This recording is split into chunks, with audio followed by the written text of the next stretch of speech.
Video is going to show you how you can save $100 or even $1,000 on putting a catch basin in your yard for drainage. So all you need is to dig a hole.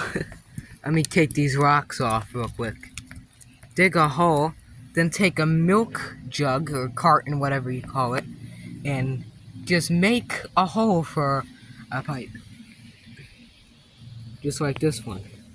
Then I use caulking around the pipe to seal it up.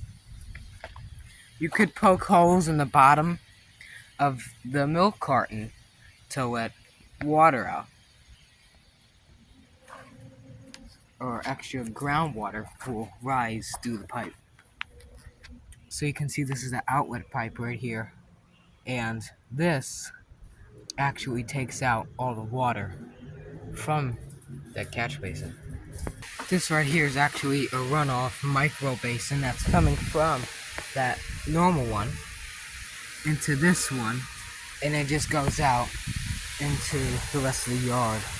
And the sun garden gets watered from this. If there's a very big flood or whatever, you can just put this mesh on so it will block the leaves and stuff from getting in, and some rocks.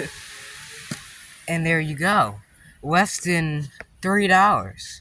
You can save $100 to $1,000 on drainage problems.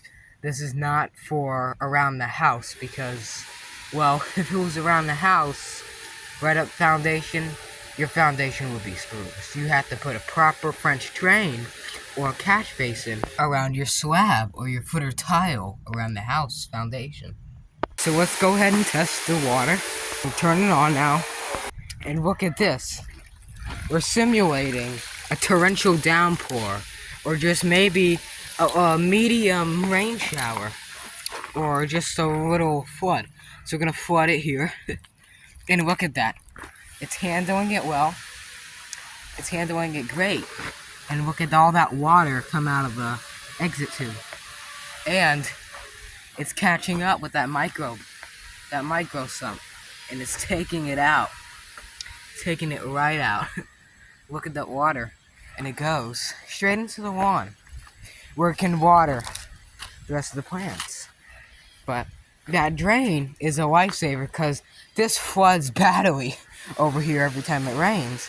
So I said, let's put a catch basin here. Save $100 to $1,000 in repairs with your own milk carton, jug, catch basin.